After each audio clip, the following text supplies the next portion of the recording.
Hello my lovely students, how are you all. My name is Lavish Agarwal and I am your maths educator. बेटा आज हम लोग क्या लेने वाले हैं, हम लोग फ्रैक्शन चैप्टर ही करेंगे आज भी। बट हम लोगों ने कल जो पढ़ा उससे रिलेटेड आज हम लोग क्वेश्चन करेंगे, जिससे हमें ये पता लगेगा कि हमारे कॉन्सेप्ट कितने क्लियर है, हमने जो कल पढ़ाई की थी वो हमें कितनी समझ में आ गई है। ठीक है, तो एक्साइटेड है हम लोग वो करने के लिए। तो चलिए स्टार्ट करते हैं हम लोग वो क्वेश्चन। और फर्स्ट स्लाइड हमारी स्क्रीन पे ये रही। इसमें हम लोगों को क्या बोला गया है, ध्यान से देखिए।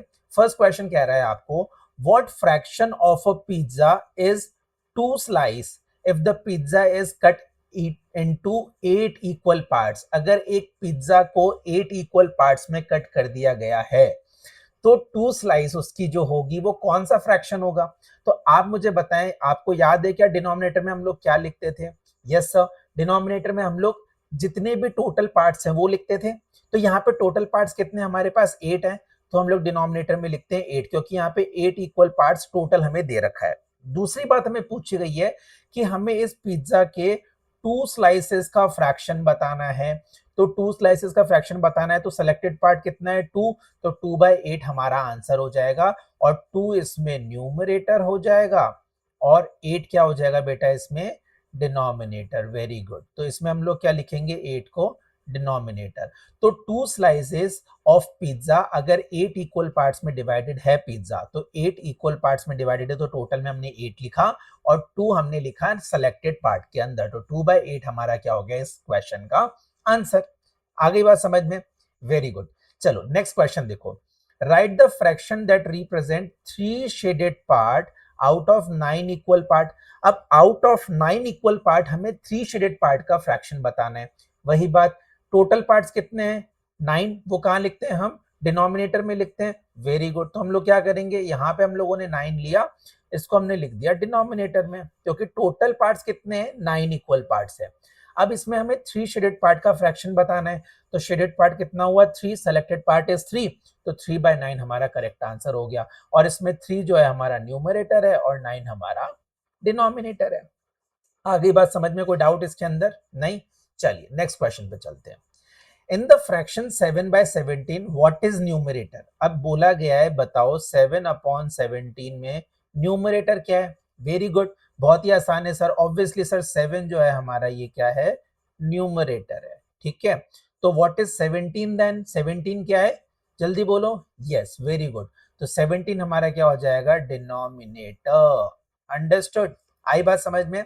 बहुत बढ़िया। चलो नेक्स्ट फोर्थ क्वेश्चन देखो। अब इन द फ्रैक्शन 5/11, 5/11 जो फ्रैक्शन है तो इसमें डिनोमिनेटर क्या है जल्दी बताओ। क्या इसमें 5 डिनोमिनेटर है? नहीं, तो क्या है 5 फिर? यस, तो 5 है हमारा सर न्यूमरेटर। सर कितनी बार तो आपने बताया है कि जो ऊपर वाली वैल्यू है न्यूमरेटर है और नीचे वाली वैल्यू जो है वो डिनोमिनेटर है, तो आप हमें बार बार कंफ्यूज क्यों करते हो, है ना? तो हमें अच्छे से पता है सर, अब तो न्यूमरेटर और डिनोमिनेटर हम इजीली बता सकते हैं कभी भी। वेरी गुड, यही कॉन्फिडेंस होना चाहिए। नेक्स्ट देखिए, right the fraction for 4 parts out of 10 equal parts. अब 10 इक्वल पार्ट्स टोटल हैं, उसमें से हमें 4 पार्ट का फ्रैक्शन बताना है। तो जल्दी से बताओ क्या लिखेंगे हम लोग इसको। वेरी गुड, 4/10, क्योंकि 10 तो जो है वो टोटल इक्वल पार्ट्स है तो हमने वो डिनोमिनेटर में लिख दिया और उसमें से 4 इक्वल पार्ट का फ्रैक्शन पूछा था तो हमने 4 न्यूमरेटर में रखा। तो हमारा आंसर क्या हो जाएगा 4/10। वेरी गुड, आया समझ में ये? शाबाश। नेक्स्ट देखो, 7 part out of 12 equal parts. अब वही टोटल इक्वल पार्ट्स कितने हो गए 12 और उसमें सेलेक्टेड पार्ट कितने हो गए 7, तो इसका हम क्या लिखेंगे 7/12। और 7 यहाँ क्या हो जाएगा numerator and 12 is denominator. Very good, आया समझ में कैसे करना है ये? तो अब आप लोग बता सकते हो किसी भी पार्ट का फ्रैक्शन, कि हम लोग किसी भी पार्ट के फ्रैक्शन को लिखना हो तो हम लोग न्यूमरेटर में और डिनोमिनेटर में क्या लिखेंगे और कैसे लिखेंगे। ये बात समझ में आ गई है ना आपको? बहुत ही बढ़िया, चलो शाबाश। नेक्स्ट क्वेश्चन पे चलेंगे। अब अगर समझ में आ गया है तो नए नए क्वेश्चंस करो। ठीक है, नेक्स्ट क्वेश्चन देखो। Identify whether the following are proper improper fraction. याद है आपको प्रॉपर और इम्प्रॉपर फ्रैक्शंस क्या थे? जल्दी से बताओ मुझे। क्या प्रॉपर फ्रैक्शन वो थे जिसका न्यूमरेटर डिनोमिनेटर से छोटा होता है और इम्प्रॉपर फ्रैक्शन वो थे जिसका न्यूमरेटर डिनोमिनेटर से बड़ा होता है? तो प्रॉपर फ्रैक्शन में न्यूमरेटर जो था वो स्मॉलर था, डिनोमिनेटर ग्रेटर था। Very good. और इम्प्रॉपर में क्या था, न्यूमरेटर ग्रेटर था और डिनोमिनेटर स्मॉलर था। तो इसको देखते हुए क्या करेंगे, हम ये तीनों क्वेश्चंस का आंसर लिख देते हैं। अब मुझे बताओ, फर्स्ट वाले क्वेश्चन में 3/5 है, तो 3/5 क्या है, ये न्यूमरेटर में छोटी वैल्यू है या डिनोमिनेटर में छोटी वैल्यू है? न्यूमरेटर में छोटी वैल्यू है, मतलब डिनोमिनेटर बड़ा है, तो ये क्या हो जाएगा हमारा, वेरी गुड, ये हो जाएगा हमारा प्रॉपर फ्रैक्शन सर। ये तो बहुत ही इजी क्वेश्चन था। सेकंड बताओ, 8/7, ये हो जाएगा हमारा इम्प्रॉपर। क्यों होगा इम्प्रॉपर? वेरी गुड, आपने सही बोला, बट ये बताओ इम्प्रॉपर फ्रैक्शन क्यों होगा ये? क्योंकि इसमें न्यूमरेटर डिनोमिनेटर से बड़ा है। अब यहाँ पे 11/11 है, तो ये 11/11 क्या होगा, इम्प्रॉपर होगा या प्रॉपर होगा? तो यहाँ पे आपको दिख रहा है कि न्यूमरेटर डिनोमिनेटर दोनों सेम है, तो इसको हम लोग क्या बोलेंगे, चलो ये मैं आपके लिए लिखता हूं यहाँ पे होमवर्क, आप खुद फाइंड आउट करेंगे और मुझे बताएंगे कि इसका क्या आंसर होगा, और आप कमेंट सेक्शन में इसका आंसर लिखेंगे कि 11/11 अगर लिखा हुआ है तो ये दोनों वैल्यूज तो सेम है, बिल्कुल सही बात है।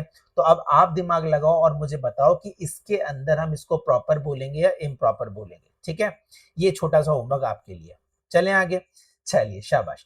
Next question, convert the following improper fraction into mix fraction. अब देखो बेटा, इम्प्रॉपर फ्रैक्शन को मिक्स फ्रैक्शन में कन्वर्ट करना हम लोग आज सीखेंगे, ठीक है?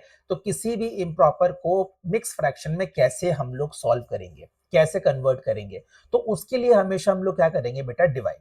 क्या करेंगे हम लोग, डिवाइड करेंगे। तो कैसे करेंगे, चलो यहाँ देखेंगे हम लोग 9/4 है, मतलब 9/4 है, तो मैं आपको यहाँ पे करके दिखाता हूँ। 9 को हम लोग 4 से डिवाइड करेंगे, ठीक है? 4 2 जा कितना होता है, 8 होता है। डिनोमिनेटर में क्या बचा, 1 बचा। कुछ नहीं करना, मिक्स फ्रैक्शन में जाने के लिए ये जो आपका क्वेश्चन है ना, उससे आप क्लॉकवाइज डायरेक्शन में ऐसे टर्न हो जाओ, ठीक है? क्लॉकवाइज डायरेक्शन में घूम जाओ और इसी वे में आप आंसर लिख दो। जैसे क्लॉकवाइज में कैसे घूमेंगे हम, 2 लिखा हुआ है यहाँ पे 2, ये 1/4, तो ये 1/4, ये क्या हो जाएगा आपका, मिक्स फ्रैक्शन हो जाएगा। सिंपल सी बात है, कुछ नहीं करना है, वैल्यू को डिवाइड करके क्वेश्चन से क्लॉकवाइज डायरेक्शन में टर्न करो, उसको रीड करो और ऐसे ही लिख दो। हमने सॉल्व किया, 9 को 4 से डिवाइड किया, 4 2 8, नीचे बचा हमारा रिमाइंडर 1। क्वेश्चन से हम लोग क्लॉकवाइज घूम गए, तो क्वेश्चन से जब क्लॉकवाइज घूमेंगे तो क्या पढ़ेंगे हम इसको, 2 1/4, तो हमने वही लिखा है 2 1/4। सिंपल, समझ में आई ये बात कैसे लिखना होता है मिक्स फ्रैक्शन? बहुत बढ़िया। एक और करते हैं, चलो इसी से रिलेटेड, 13/5। तो 13/5 को हम मिक्स फ्रैक्शन में कैसे करेंगे, वही हम लोग क्या करेंगे, 13 और 5 को डिवाइड करेंगे। तो यहाँ क्या लिख सकते हैं हम, 5 2 10, तो कितना बचेगा, 3। ये हमारा क्वेश्चन है ना, क्वेश्चन से हमें क्या करना है, क्लॉकवाइज डायरेक्शन में टर्न करना है। तो हम इसको क्या रीड करेंगे, 2 3/5, तो यहाँ लिख दो 2 3/5। अच्छा, ये तो पता है ना आपको ये मिक्स फ्रैक्शन क्यों है, क्योंकि कल आपको बताया गया था क्लास के अंदर कि मिक्स फ्रैक्शन वो होता है जिसमें एक तो होल नंबर होता है और एक हमारा प्रॉपर फ्रैक्शन होता है, उन दोनों को मिला के हमारा मिक्स फ्रैक्शन बनता है। तो यही हमारा है, देखो, कॉम्बिनेशन ऑफ होल नंबर और एक प्रॉपर फ्रैक्शन, तो इसलिए हमारा ये मिक्स फ्रैक्शन में कन्वर्ट हो गया। सिंपल, आई बात समझ में? चलो, इजी लग रहा है क्वेश्चन, मजा आ रहा है पढ़ने में, इंटरेस्टिंग लग रहा है? अगर फिर भी आपको लगता है कि कोई चीज थोड़ी सी गड़बड़ है, आपको कुछ चेंजेस चाहिए, तो आप कमेंट सेक्शन में कोई भी अपना डाउट, अपनी क्वेरी लिख सकते हो, आपको उसका आंसर जरूर मिल जाएगा, डोंट वरी, ठीक है? चलिए नेक्स्ट क्वेश्चन, यहाँ पे देखिए क्या लिखा गया है, यहाँ पे convert the following mix fraction into improper fraction. अब उल्टा करना है, अभी हमने इम्प्रॉपर को मिक्स में किया था, अब मिक्स से हम लोग इम्प्रॉपर में चलेंगे। तो देखो उसको करने का तरीका क्या है, आप लोग क्या करेंगे, डिनोमिनेटर को मल्टीप्लाई करेंगे होल नंबर से, उसमें ऐड करेंगे आप न्यूमरेटर को, और डिनोमिनेटर सेम आ जाएगा। क्वेश्चन थोड़ा सा डिफरेंट लग रहा है। अब देखो कुछ नहीं है, सिंपल सा तरीका क्या है, ये जो 3 है ये डिनोमिनेटर है, इसको मल्टीप्लाई करो होल नंबर से, दैट इज 2 से, जो आंसर आया उसमें न्यूमरेटर ऐड करो। दैट मीन्स क्या मैं कह सकता हूं, 3 × 2 + 1 upon denominator as it is आएगा। तो ये क्या हो जाएगा, 3 2 6 और 1 7, तो यहाँ पे हम लिखेंगे 3 2 6 और 1 7 अपॉन 3, तो ये हो जाएगा 7/3। इजी, समझ में आया? कुछ नहीं करना, दोबारा देखो 5 जो है डिनोमिनेटर को मल्टीप्लाई करेंगे होल नंबर से और उसमें हम लोग न्यूमरेटर प्लस कर देंगे, यहां इसको मल्टीप्लाई यहां इसको प्लस, और जो आंसर आएगा और डिनोमिनेटर में हम डिनोमिनेटर एज इट इज लिखेंगे।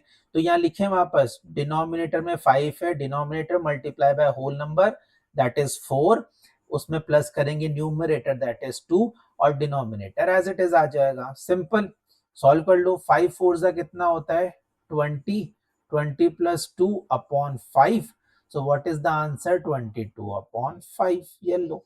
सिंपल। तो जितना इम्प्रॉपर को मिक्स में करना सिंपल था, उतना ही मिक्स को इम्प्रॉपर करने में भी सिंप्लीफिकेशन में कोई दिक्कत नहीं आएगी आपको, बहुत इजी है ये। बस आपको दिमाग लगा के थोड़ा सा चलना है और जो मैं पढ़ा रहा हूं उसको ध्यान से देखते जाना है, ठीक है। फिर देख लो क्या तरीका है मिक्स को इम्प्रॉपर में करने का, denominator multiply by whole number plus numerator and divided by denominator. बस ये चीज याद रख लो। अगर आपको ये चीज याद है तो आप इजीली कभी भी मिक्स फ्रैक्शन को इम्प्रॉपर फ्रैक्शन में कर सकते हो, ठीक है। आया समझ में? चलो नेक्स्ट क्वेश्चन पे चलते हैं। देखो क्या लिखा गया है यहाँ पे, राइट टू इक्विवेलेंट फ्रैक्शंस, इसके दो इक्विवेलेंट फ्रैक्शन लिखने बेटा। अब देखो आपको याद है अब क्या बताया गया था आपको, इक्विवेलेंट फ्रैक्शन निकालने के लिए आपको न्यूमरेटर और डिनोमिनेटर को सेम वैल्यू से मल्टीप्लाई करना पड़ता है, याद है हमको, ठीक है। तो हम लोग क्या करेंगे 1/2 को, हमें कितने इक्विवेलेंट फ्रैक्शन निकालने सर, 2 इक्विवेलेंट फ्रैक्शन निकालने। अब 2 इक्विवेलेंट फ्रैक्शन निकालने के लिए हम क्या करेंगे, इसको मल्टीप्लाई करेंगे। तो मल्टीप्लाई किससे करेंगे इसको, देखो अगर 1 से करेंगे हम लोग तो दोबारा क्या आएगा 1/2 ही आएगा, और वो वैल्यू तो हमें ऑलरेडी दे रखी है ना। तो इसलिए कभी भी जब भी इक्विवेलेंट फ्रैक्शन निकालना हो ना, 1 से कभी भी मल्टीप्लाई मत करना, ठीक है। हमेशा एक नंबर अप से करना। तो एक नंबर अप क्या होगा बेटा आप लोगों को जल्दी बताओ, वेरी गुड, दैट इज 2। तो हम क्या करेंगे इनको मल्टीप्लाई कर लेंगे 2 से, तो ये हो जाएगा 2/2, ठीक है, पक्का? नहीं, ये होगा 2/4, ठीक है, ये हो जाएगा 2/4। एक हो गया इक्विवेलेंट फ्रैक्शन ये। दूसरा क्या लिख सकते हैं हम, 1/2 को आप मल्टीप्लाई कर लो दोनों को सेम नंबर दैट इज 3 से, तो ये हो जाएगा 3/6। यस और नो? और ऐसे अगर आपको और निकालना है तो फिर 4 से कर लो, 5 से कर लो, 6 से कर लो, 7 से, और इनफाइनाइट इसको खींचते रहो, जितने पूछे उतने निकाल सकते हो। बट हमें यहाँ पे सिर्फ 2 पूछे गए थे, तो इसलिए हमने एक बार 2 से कर लिया और एक बार 3 से कर लिया। तो हमारा इक्विवेलेंट फ्रैक्शन क्या है 2/4, एक तो ये आया और एक हमारा आया 3/6। तो क्या मैं लिख सकता हूं 1/2 जो है ये इक्वल है 2/4 के, ये इक्वल है 3/6 के। क्या मैं इजीली ये चीज लिख सकता हूं? तो आपका ये क्या हो जाएगा आंसर हो जाएगा कि 1/2 के दो इक्विवेलेंट फ्रैक्शन कौन से निकले, तो एक तो निकला 2/4, एक निकला 3/6। इजी, समझ में आया? बहुत बढ़िया। अब देखो नेक्स्ट वाला क्वेश्चन, ये और इंटरेस्टिंग है। फिलिंग द ब्लैंक, आपको ब्लैंक फिल करना है। अब ब्लैंक फिल करना है, आप देख रहे होंगे 2/3 इक्वल टू 4/डैश है। तो आप लोग देख रहे हो कि अगर ये बीच में इक्वल टू का साइन लगा हुआ है, इसका मतलब ये दोनों फ्रैक्शन जो है ये इक्विवेलेंट है ना? क्यों? क्योंकि अभी हमने यहाँ देखा, देखो ये फ्रैक्शन हो गया था और ये फ्रैक्शन हो गया था, दोनों के बीच में इक्वल टू का साइन था, इसका मतलब ये इक्विवेलेंट फ्रैक्शन थे। अब इक्विवेलेंट फ्रैक्शन निकालना है तो हम लोग क्या कर सकते हैं बेटा, अगर इक्विवेलेंट फ्रैक्शन निकालना है तो देखो यहाँ पे 2 जो है वो 4 हो रहा है, तो हमें पता है इक्विवेलेंट फ्रैक्शन निकालने के लिए मल्टीप्लाई होता है डिवाइड होता है। तो यहाँ पे डिवाइड तो नहीं हो रहा होगा क्योंकि वैल्यू बड़ी हो रही है, तो ऑब्वियसली यहाँ पे मल्टीप्लाई हो रहा होगा। तो मैं क्या कह सकता हूँ कि यहाँ पे अगर ये 2 को हम लोग इन्होंने 2 से मल्टीप्लाई किया होगा तो 2 2 जा 4 आया होगा, तो 3 को भी तो हमें 2 से ही मल्टीप्लाई करना पड़ेगा, सेम नंबर से होता है ना। तो 3 2 जा कितना हो जाएगा सर 6, तो मेरा आंसर क्या आ जाएगा 4/6। समझ में आई बात? कोई डाउट इसके अंदर? नहीं। अब देखो ऐसे नेक्स्ट क्वेश्चन है, यहां देखो डिनोमिनेटर 5 जो है वो 5 से 10 हो रहा है, इसका मतलब ये किससे से मल्टीप्लाई हो रहा होगा, किससे हो रहा होगा ये जल्दी बताओ। यस, ये हो रहा होगा सर 2 से मल्टीप्लाई, तो ये 5 2 जा 10 हो गया होगा, तो न्यूमरेटर को भी हमें किससे करना पड़ेगा 2 से ही करना पड़ेगा, तो ये कितना हो जाएगा 3 2 जा 6। तो हमारा आंसर क्या आ गया इसका 6/10। बोलो समझ में आई या नहीं आई ये बात कि इक्विवेलेंट फ्रैक्शन कैसे निकालते हैं। इक्विवेलेंट फ्रैक्शन हमने क्या किया, सेम वैल्यू से मल्टीप्लाई किया, उससे हमारा जो ब्लैंक था वो फिल हो गया। Simple, easy question. चल बहुत ही बढ़िया, मजा आ रहा है ना क्वेश्चन करने में? शाबाश, देखते जाओ फिर आगे क्वेश्चन और कैसे हो रहा है। Next question, find N equivalent fraction of 5/8। आपको 5/8 का इक्विवेलेंट फ्रैक्शन निकालना है, ये लो, ठीक है। विथ डिनोमिनेटर 16, जिसका डिनोमिनेटर क्या होना चाहिए 16, मतलब इसका इक्विवेलेंट फ्रैक्शन निकालना है जिसका डिनोमिनेटर 16 होना चाहिए। इसका मतलब यही है ना कि हमें 5/8 का इक्विवेलेंट फ्रैक्शन निकालना है जिसका डिनोमिनेटर 16 होना चाहिए। तो मैंने उसको इसी फॉर्म में लिख दिया। अब बात यह है कि सर मुझे बताओ कि मैं यहाँ न्यूमरेटर में क्या लिखूं। तो देखो अभी अभी बताया मैंने आपको, इक्विवेलेंट फ्रैक्शन निकालने के लिए मल्टीप्लाई होता है। तो ये 8 अगर 16 हो रहा है तो मल्टीप्लाई बाय 2 हो रहा होगा। तो ये 8 2 जा 16 आ गया। तो 5 को भी क्या करूंगा मैं 2 से ही तो मल्टीप्लाई करूंगा। तो कितना आ जाएगा ये 5 2 जा 10। तो क्या मैं कह सकता हूं 5/8 का इक्विवेलेंट फ्रैक्शन 10/16 आ गया, जहां पे डिनोमिनेटर क्या है 16 है, जैसा कि क्वेश्चन में डिमांड किया गया था। बोलो समझ में आया क्वेश्चन या नहीं आया? समझ में आया ना? मजा आया? समझ में आ रहा है कैसे हो रहे हैं क्वेश्चन? बहुत ही बढ़िया। अगर समझ में आ रहा है तो 12th क्वेश्चन पे चलते हैं। देखो क्या बोला गया है यहाँ पे, आर 2/4 एंड 4/8 इक्वलेंट। क्या ये 2/4 और ये 4/8 इक्वलेंट है क्या? तो अब आपको याद है कल हम लोगों ने इक्वलेंट फ्रैक्शन के लिए क्या पढ़ा था कि अगर दोनों वैल्यू सिंप्लीफाई करने पे या लोएस्ट फॉर्म में करने पे दोनों की वैल्यू सेम आ जाए, तब तो हम कह देंगे वो इक्वलेंट फ्रैक्शन है, अदरवाइज वो इक्वलेंट फ्रैक्शन नहीं है। तो इसको हम सिंप्लीफाई करें। चलो, इसको अगर मैं डिवाइड करूं 2 से, इसको भी डिवाइड करूं 2 से, तो कितना आ जाएगा 1/2। इसका आया 1/2। अब ये और डिवाइड नहीं होगा क्योंकि ये दोनों नंबर किसी भी एक नंबर के फैक्टर नहीं होंगे, ठीक है। अब इसी तरीके से 4/8 को करते हैं। तो इसको अगर हम डिवाइड करें 4 से, इसको भी 4 से, तो ये हो जाएगा 1/2। तो देखो दोनों को सिंप्लीफाई करने पे क्या वैल्यूज सेम आई है, 1/2 और 1/2। तो अगर दोनों वैल्यू को 2/4 और 4/8 को आपने अगर सिंप्लीफाई किया, लोएस्ट फॉर्म में किया, उसके बाद दोनों का फ्रैक्शन सेम आ रहा है, वैल्यू सेम आ रही है, तो भैया हम लोग कह सकते हैं कि दिस इज इक्विवेलेंट फ्रैक्शन। तो एक्सप्लेनेशन समझ में आ गई, why this is equivalent fraction. समझ में आ रही है क्या आप लोगों को बात? ये इक्विवेलेंट फ्रैक्शन क्यों है? सर ये इक्विवेलेंट फ्रैक्शन इसलिए है क्योंकि जब हमने इसको सिंप्लीफाई किया तो सिंप्लीफाई करने के बाद दोनों की जो वैल्यूज आई है, दोनों की जो फ्रैक्शन वैल्यूज आई है वो 1/2 सेम है, इसलिए हम लोग कह सकते हैं ये इक्विवेलेंट है या इक्विवेलेंट फ्रैक्शन है। आ गई बात समझ में? बहुत ही बढ़िया। चलो नेक्स्ट क्वेश्चन पे। अब सिंप्लीफाई करना है, चलो सिंप्लीफाई कर लेते हैं। 4/8 को सिंप्लीफाई करना है, कैसे करेंगे जल्दी बताओ। वेरी गुड, हम लोग क्या करेंगे इसको सेम नंबर से डिवाइड करेंगे। तो इसको डिवाइड करेंगे अगर हम लोग 2 से और 2 से, तो आंसर आएगा 2 2 जा 4 और 2 4 जा 8। अब 2/4 अभी भी सिंप्लीफाई हो रहा है क्योंकि ये दोबारा दोनों वैल्यू 2 से डिवाइड हो रही है, तो हम लोग लिखेंगे 1/2। तो 1/2 क्या हो गया हमारा, सिंप्लीफाई हो गया 4/8, ठीक है। तो 4/8 को जब हमने सिंप्लीफाई किया तो हमें क्या मिला 1/2, ठीक है। ऐसे 12/18 को कर लो, तो इसको करोगे तो देखो जरूरी नहीं है, देखो मैं एक बात समझाता हूँ आपको, जरूरी नहीं है आप हमेशा 2 से करो। अगर आपको लग रहा है नहीं सर मैं किसी दूसरी बड़ी वैल्यू से भी कर सकता हूँ तो ये जल्दी सॉल्व हो जाएगा, तो आप उससे भी कर सकते हो। जैसे मानो मैं आपको इसमें दिखाता हूँ, जैसे इसको करो 6 से, ठीक है। तो ये कितना हो जाएगा 6 2 जा 12 और 6 3 जा 18। तो 2/3 आपका डायरेक्ट आंसर आ गया, ठीक है। बट अगर आप इसको नहीं करते तो पहले आप 2 से करते हैं, फिर 2 से करने के बाद दोबारा आपको नॉर्मल वैल्यू मिलती है, आप उसको दोबारा क्या करते दूसरी वैल्यू से करते। जैसे एक बार दिखा देता हूँ चलो आपको। तो मैं कहने का मतलब बेटा यही है कि आप हमेशा जरूरी नहीं है कि आप हमेशा छोटी वैल्यू से करो, आप हमेशा बड़ी वैल्यू से भी कर सकते हो। It's totally up to you, आपको देखना है कि किससे जा रहा है। देखो अगर मैं इसको 2 से करता तो यहाँ आता 2 6 जा 12 और 2 9 जा 18। फिर मैं इसको दोबारा करता क्योंकि मुझे पता है ये सिंप्लीफाई नहीं हुआ है, 6 और 9 अभी भी 3 से कट हो सकते हैं। तो मैं इसको 3 से करता फिर, तो आंसर कितना आता 3 2 जा 6 और 3 3 जा 9। देखो आंसर तो वो 2/3 ही आया, तो आंसर तो आपका हमेशा सेम ही आएगा। बस बात इतनी सी है कि वो आपकी चॉइस है, आप उसको किससे डिवाइड करना चाहते हैं। आप छोटे नंबर से करें तो भी अच्छी बात है, आप डायरेक्ट बड़े नंबर से करें तो भी कोई प्रॉब्लम नहीं है, आंसर में कोई भी डिफरेंस नहीं आएगा, ठीक है। चलो नेक्स्ट 15/20, इसको हम लोग देखो अब किससे कर लेते हैं, इसको 5 से कर लेता हूँ क्योंकि मुझे छोटे नंबर से नहीं करना, मैं डायरेक्ट बड़े से करता हूँ। तो 5 3 जा 15 एंड 5 4 जा 20। तो 3/4 अब और डिवाइड नहीं हो पाएगा किसी सेम वैल्यू से, तो यही मेरा क्या हो जाएगा, सिंप्लीफाइड आंसर आ जाएगा। क्योंकि मुझे दिख रहा है 3/4 जो है ये दोनों नंबर ऐसे हैं जो किसी भी एक नंबर से डिवाइड नहीं होंगे, तो क्या मतलब है, ये सिर्फ 1 से होंगे, मतलब दोनों का कॉमन फैक्टर 1 आ गया। अगर कॉमन फैक्टर 1 आ गया दैट मीन्स ये क्या है, सिंप्लीफाइड नंबर है।